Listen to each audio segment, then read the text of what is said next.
Hello friends, आपके अपने YouTube channel build it में आपका स्वागत है। आज का टॉपिक है कंक्रीट।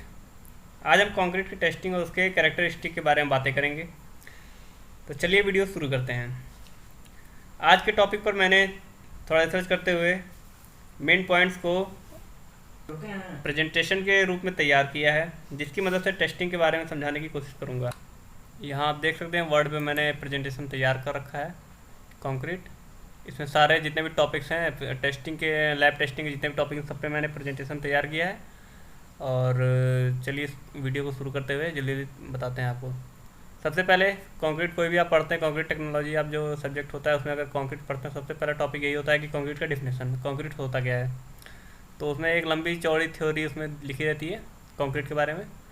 तो कंक्रीट क्या होता है, कंक्रीट का डिफिनेशन क्या होता है। सिंपल सा, सीमेंट, कोर्स एग्रीगेट मतलब आपका 20 mm या 10 mm हो गया। सैंड में आप जानते ही हैं कोर्स सैंड, और वाटर, इन सब का एक फिक्स रेशियो में, सबका एक फिक्स रेशियो होता है। हर एक कंक्रीट का, हर एक ग्रेड के कंक्रीट का फिक्स रेशियो होता है। तो उस फिक्स रेशियो में मिलाकर जो मटेरियल तैयार किया जाता है उसे कंक्रीट बोलते हैं।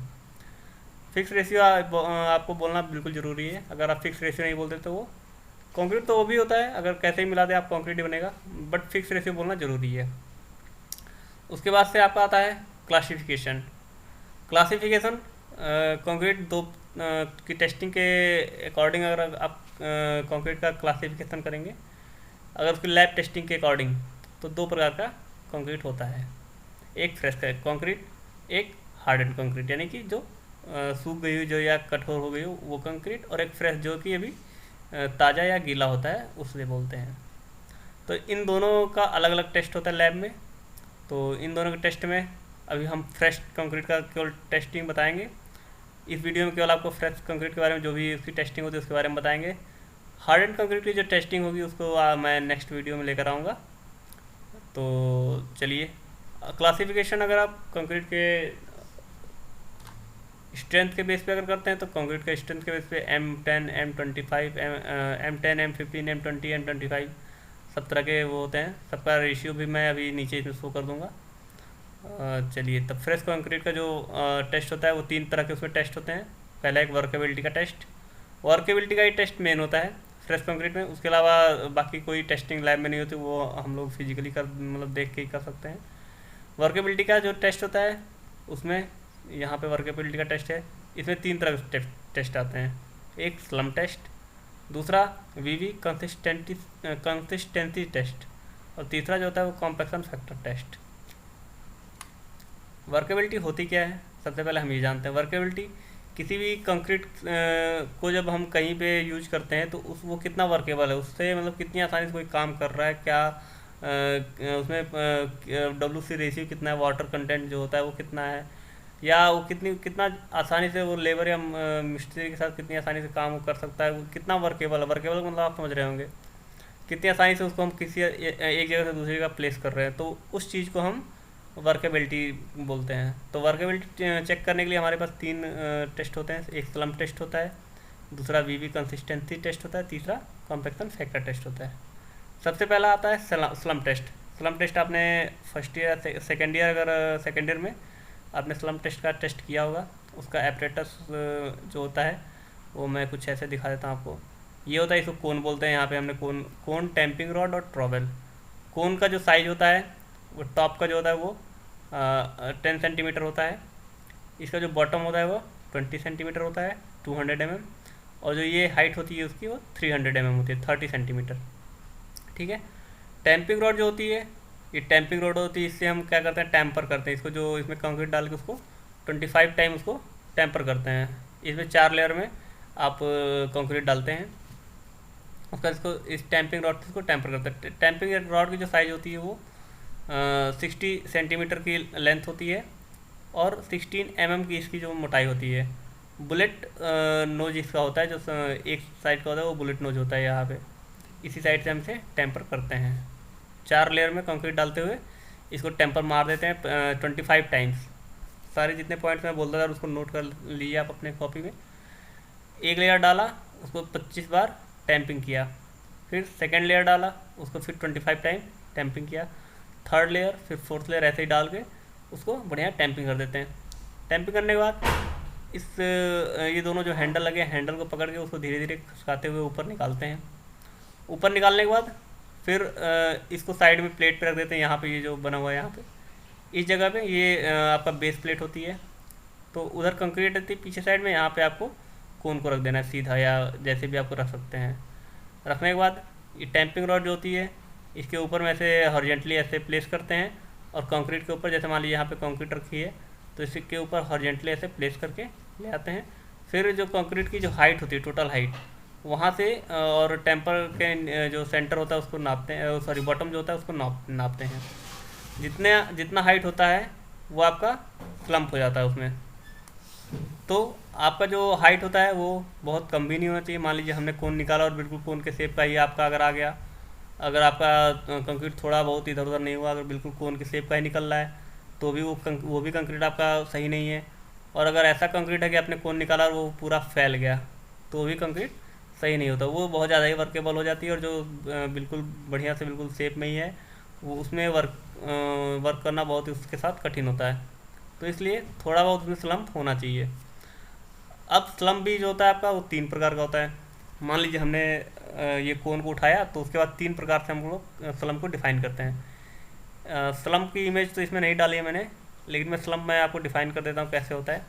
जैसे हमने कोन को उठा दिया, तो कंक्रीट जो है वो हल्की सी वो जो बैठ गई, मतलब मान लीजिए कि 4 या 5 सेंटी, मतलब 40 mm के आसपास, 30-40 mm जो है नीचे की तरफ बैठ गई, बिल्कुल गोल टाइप में ऐसे, ठीक। तो उसको हम लोग बोलते हैं ट्रू स्लम्प। आप उसको नोट कर सकते हैं, यहाँ पे मैं कहीं नोट कर दूँ, या आप नोट कर लिए, ट्रू स्लम्प, TRUE स्लम्प, ठीक है।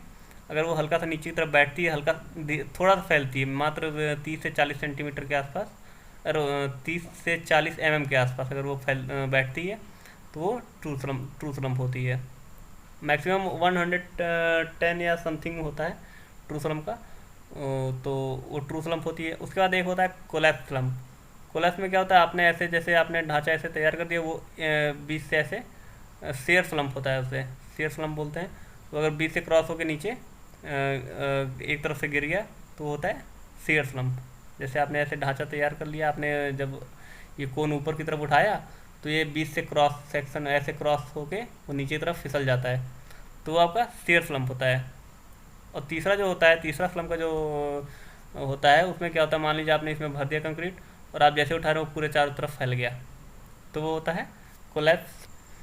आप लोग समझ गए होंगे, ये मेजरिंग टेप से हम लोग स्लम्प नापते हैं। ट्रॉवेल है, ट्रॉवेल आपको जिसको करनी भी बोलते हैं। तो चलिए, हमारा स्लम्प टेस्ट लगभग कंप्लीट हो गया है। इसमें अगर कोई पॉइंट आपको समझ में ना आई हो तो आप कमेंट करिएगा, मैं आपके जो भी आपको दिक्कत होगी मैं आपको बताऊँगा। सबकी डायमेंशन जो है वो बिल्कुल अच्छे से याद रखनी है। उसके बाद नेक्स्ट आता है टॉपिक आपका VV consistency test. VV consistency test से भी आप इसका जो वर्केबिलिटी होती है वो नापते हैं। इसमें वाटर कंटेंट रेशियो कितना है उसको पता चलता है हमें। तो इसमें जो एपरेटस जो होता है, एपरेटस का मतलब इसका जो मशीन होती है, वो VV इक्विपमेंट इसको बोलते हैं। ट्रॉवेल होता है, ट्रॉवेल जिससे हमने इस हॉपर में हमने उसको कंक्रीट मिला के उसको डालनी रहती है। स्टॉप वॉच होता है, जिससे हम इसकी समय इसका हम देखते हैं। स्टॉप वॉच इसी में लगा रहता है कभी कभी, और अगर ख़राब हो गया होता तो आप बाहर स्टॉप वॉच अलग से देख सकते हैं। तो इसमें क्या होता है, ये भी यार जो ये ब्लैक कलर का आप देख रहे हैं, ये भी कोन होता है। जैसा कि आपका स्लम्प टेस्ट में जो कोन है, सेम उसी तरह का ये भी कोन होता है, उसकी भी हाइट सेम ही रहती है। फिर ये जो हॉपर है, इसमें ये घूमता है, इधर से उधर घूमेगा, तो ये हॉपर को पहले इसके ऊपर लेके आएंगे, आपका जो कोन है उसके ऊपर लेकर आएंगे। अब हॉपर के जरिए इसमें क्या नाम है, हम उसको कंक्रीट को भर देंगे पूरा। कंक्रीट को भरते टाइम इसमें भी 4 पार्ट में कंक्रीट भरेंगे। टैंपिंग उसी हिसाब से जैसे उसमें स्लम्प में करते हैं वैसे इसमें भी करेंगे। जब भर देंगे, भरने के बाद इसको हम लोग दोनों तरफ के जो हैंडल है इनको पकड़ के उठाएंगे। उठाने के बाद ये जो है इस हॉपर को साइड में दूसरी तरफ कर देंगे, ये प्लेट को इसके ऊपर ले आएंगे। उसके बाद जो हम लोग क्या है, इसका नीचे जो वाइब्रेटर लगा रहता है, वाइब्रेटर के थ्रू इस जो ये हमारा जो ये सिलेंडर टाइप का है, जो इस दूसरे ब्लू कलर में जो है ये सिलेंडर होता है, इसमें हम लोग जब वाइब्रेट करेंगे तो जब वाइब्रेट स्टार्ट करेंगे तो स्टॉप वॉच के थ्रू हम लोग स्टॉप वॉच स्टार्ट कर देंगे। और वाइब्रेट करने के कितनी देर बाद ये इसमें जो कंक्रीट है वो बिल्कुल लेवल में, एक लेवल में हो जा रही है, ये हम लोग नोट कर लेंगे। ठीक है, आप लोग समझ गए होंगे। जब यहाँ से वाइब्रेटर जब स्टार्ट होता है तो इसमें जो इस जो सिलेंडर के अंदर, ये कौन नहीं, जो सिलेंडर है ये ब्लू कलर में, इस सिलेंडर के अंदर का जो कंक्रीट है वो कितनी देर में वो बिल्कुल एक लेवल में हो जाएगा। भाई जब वो वाइब्रेट करेगा तो बिल्कुल लेवल में हो ही जाएगा। तो वो टाइम नोट करेंगे, जब वो लेवल में हो जाएगा तो टाइम उसको ऑफ कर देंगे, और हम लोग टाइम नोट कर लेंगे कि 5 सेकंड में, 7 सेकंड में, कितने देर में वो बिल्कुल लेवल हो जा रहा है। तो उसके बाद लेवल, जब हम टाइम नोट करें तो टाइम से हमने देखिए यहाँ पे हमने डिग्री ऑफ वर्क और टाइम इसमें शो किया है। अगर आपका 10 से 20 सेकंड अगर आपका टाइम लग रहा है उसको बिल्कुल लेवल होने में, तो उसकी जो वर्केबिलिटी है बहुत लो है। अब ये आप बिल्कुल अच्छे से समझ सकते हैं। मान लीजिए आपका जो कंक्रीट है उसमें पानी की मात्रा बहुत कम है, वो बहुत ही ट्रू सलम से भी मतलब उसमें बहुत पानी कम है, तो जितना उसमें ज़्यादा वाइब्रेट करने की जरूरत पड़ेगी, ज़्यादा टाइम लगेगा उसमें। तो भाई अगर उसमें पानी कम है तो उसको वर्केबिलिटी उसकी बहुत कम होगी, उसमें बहुत ज़्यादा मेहनत करनी पड़ेगी, कहीं तो एक जगह से उठा के ले जाने में दूसरी जगह, या प्लेस करने में, या किसी भी चीज़ में, तो उसकी वर्केबिलिटी बहुत ही ज़्यादा लगेगा, उसकी 10 से 20 सेकंड अगर उसको लग रहे हैं। अगर स्टॉप वॉच में टाइमिंग जो है 5 से 10 सेकंड का आ रहा है तो उसकी जो वर्केबिलिटी है वो लो मानी जाएगी। 5 से अगर 3 सेकंड का है तो वो मीडियम है। 3 से 1 सेकंड है तो उसकी जो वर्केबिलिटी है बहुत ज़्यादा हाई है। 3 से 1 सेकंड मतलब कि हमने जैसे ही वाइब्रेटर ऑन किया, इसका जैसे ही यहाँ वो वाइब्रेटर ऑन किया वो फैल गई 3 सेकंड में ही, तो उसकी जो वर्केबिलिटी है वो बहुत ही अच्छी है, यानी बहुत ही ज़्यादा हाई है। वर्केबिलिटी अगर ज़्यादा है तो उससे स्ट्रेंथ पे भी इफ़ेक्ट पड़ता है। ठीक है, अगर आपकी मान लीजिए वर्केबल बहुत ज़्यादा कंक्रीट जो बिल्कुल पानी की तरह है, तो उससे आपका स्ट्रेंथ बिल्कुल कम हो जाएगा। जितनी ज़्यादा वर्केबल रहेगी उतना ही कम उसका स्ट्रेंथ आएगा। ठीक है, आपकी वर्केबल तो बहुत अच्छी है, मान लीजिए कि वर्केबल बहुत ज़्यादा है, मतलब आप बहुत आसानी से उससे वर्क कर सकते हैं, बट उसकी स्ट्रेंथ जो होती है वो कम हो जाती है। पानी ज़्यादा कर देंगे तो आपका उसमें स्ट्रेंथ तो कमी होनी है। अगर आपका 0 सेकंड है, मान लीजिए कि हमने ये जैसे हॉपर उठाया वो बिल्कुल फैल के बिल्कुल लेवल हो गया 0 सेकंड में, तो वो बहुत ही ज़्यादा हाई वर्केबल है। ठीक है, आपको ये भी समझ में आ गया होगा मेरे ख्याल से वीबी consistency test.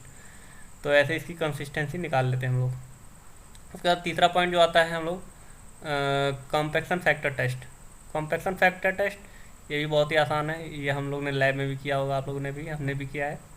Compaction factor test में जो ऑपरेटस होता है वो कॉम्पैक्शन फैक्टर ऑपरेटस होता है।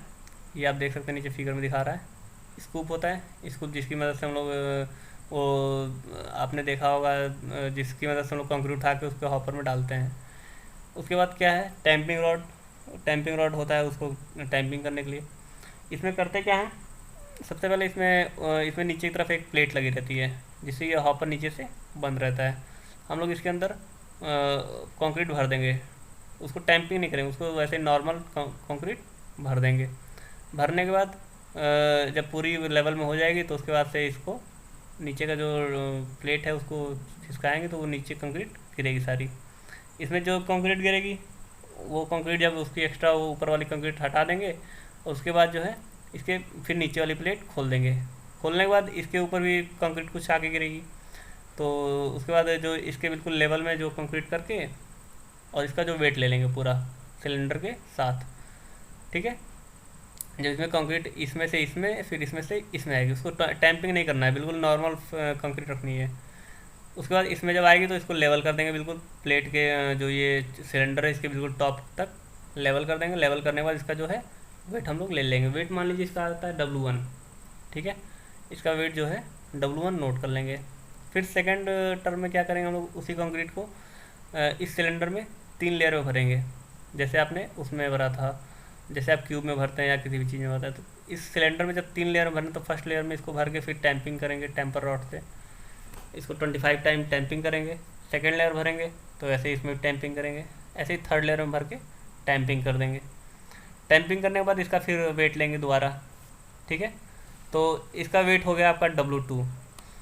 तो इसमें आपको 2 वेट मिल जाएगा, एक जब आपका कॉम्पैक्ट नहीं रहेगा पूरी तरह से वो उसका वेट, दूसरा वेट जो मिलेगा जो बिल्कुल कॉम्पैक्ट करके हम लोग वेट निकालेंगे उसका। तो कॉम्पैक्शन फैक्टर जो आएगा हमारा वो पार्सली कॉम्पैक्टेड वेट कंक्रीट जो होती है, मतलब जो इसमें से हॉपर में से होते हुए आएगी जो कंक्रीट, उसका जो वेट आएगा वो divide by fully compacted concrete, मतलब कि जिसको हमने टैंपिंग रॉड से कॉम्पैक्ट करके जिसका वेट निकाला उसका। तो इन दोनों का जो आपका वो रेशियो वो आएगा, partially compacted concrete upon fully compacted concrete, इसका जो रेशियो आएगा वो आपका हो जाएगा कॉम्पैक्शन फैक्टर। कॉम्पैक्शन फैक्टर भी आप लोग समझ ही गए होंगे। कॉम्पैक्शन फैक्टर होता क्या है, ये अगर आपका 0.7 से अगर कम होता है, मतलब कि अगर कॉम्पैक्शन फैक्टर आपका है 0.7 से कम है, तो उसका जो वर्केबिलिटी होती है वो बहुत ही कम होती है, बहुत ही लेस वर्केबल होता है। ठीक है, अब नेक्स्ट हम आते हैं, नेक्स्ट में क्या है, सेग्रीगेशन। सेग्रीगेशन इन सब का कोई टेस्ट नहीं होता, सेग्रीगेशन और जो ब्लीडिंग है इनका टेस्ट नहीं होता, ये हम लोग साइड पे ही देख के हम जान जाते हैं कि इसका सेग्रीगेशन हुआ है कि नहीं। आप जैसे फिगर में देख सकते हैं, फिगर में क्या है, आपका जो 20 mm या 10 mm जो आपकी गिट्टी है वो नीचे की साइड में है, और बाकी जो उसकी स्लरी है, स्लरी मतलब जो सीमेंट का घोल या जो आपका कोर्स सैंड का जो घोल होता है वो ऊपर साइड में है। इसका मतलब ये सेग्रीगेट हो गया है, इसको सेग्रीगेशन बोलते हैं, आप समझ सकते हैं। ये cost due to unbalance WC ratio, मतलब कि अगर उसमें पानी की मात्रा बैलेंस तरीके से नहीं है, अगर कम है या ज़्यादा है, कम होता है तो भी आपकी सेग्रीगेशन हो जाएगा, ज़्यादा होगा तो भी हो जाएगा। कम होगा तो कैसे होगा, अगर आपका पानी कम है तो वो मिक्सिंग सही से हो नहीं पाएगी, तो वो अलग सीमेंट अलग हो जाएगा और ये गिट्टी अलग हो जाएगी। पानी अगर बहुत ज़्यादा है तो भी आपने डाल दिया, तो गिट्टी जो कि का डेंसिटी ज़्यादा होती है वो भारी भी होती है, तो वो नीचे की तरफ बैठ जाती है। ठीक है, उसके बाद cost due to placing concrete more than 1.5 metre, अगर कोई भी कंक्रीट है अगर उसको 1.5 मीटर के ज़्यादा, 1.5 मीटर से ज़्यादा अगर हाइट पे से अगर नीचे फेंकते हैं या प्लेस करते हैं तो भी उसका सेग्रीगेशन हो जाता है। क्यों होता है, क्योंकि आपकी जो स्टोन होती है या जो ब्रिक स्टोन ब्लास्ट जो होते हैं, जो गिट्टी होती है वो भारी होती है, जब आप ऊपर से ज़्यादा ऊपर से फेंकेंगे तो वो भारी होने के कारण जल्दी नीचे आएगी, और जो आपके स्लरी वाले मटेरियल जो आपके कोर्स सैंड या सीमेंट का जो मटेरियल मिक्सिंग होता है वो लेट में आएगा, तो उसके कारण भी आपका जो ये इसका सेग्रीगेशन हो जाता है। तीसरा कारण क्या होता है, cost due to extra using of vibration. Vibrator का यूज करते कंक्रीट में आपने देखा होगा, अगर हमने कंक्रीट में आवश्यकता से अधिक मात्रा में वाइब्रेटर चला दिया, तो वाइब्रेटर ज़्यादा चलने से क्या होता है, आपके जो स्टोन्स होते हैं, जो 20 mm या 10 mm की जो गिट्टी होती है वो नीचे की तरफ बैठ जाती है, और बाकी जो आपकी स्लरी होती है वो ऊपर आती है, उससे भी आपका सेग्रीगेशन हो जाता है। तो सेग्रीगेशन आप बहुत ही नॉर्मल चीज़ है, इसमें आप ज़्यादा दिमाग लगाने की जरूरत है नहीं, ये आप साइट पर भी देख के आप जान सकते हैं। अब नेक्स्ट थर्ड आता है ब्लीडिंग। ब्लीडिंग का कैसे टेस्टिंग करेंगे, ब्लीडिंग क्या होती है। ब्लीडिंग का मतलब होता है कि किसी भी कंक्रीट में पानी की मात्रा आवश्यकता से अधिक हो जाना। ठीक है, आपने फिगर में जैसे आप देख रहे होंगे, ये आप देख रहे हैं पानी ऊपर की तरफ आ रहा है, जब आप कंक्रीट कहीं भी प्लेस करते हैं तो उसमें से ऑटोमेटिकली पानी ऊपर आने लगता है, अगर आपकी पानी की मात्रा ज़्यादा है तो अगर आपकी पानी की मात्रा बिल्कुल WC रेशियो के अकॉर्डिंग ही है तो आप उसको प्लेस कर देंगे, हल्का फुल्का वाइब्रेटर मारेंगे तो ज़्यादा पानी हल्का फुल्का आएगा, वो स्लरी के रूप में आएगा।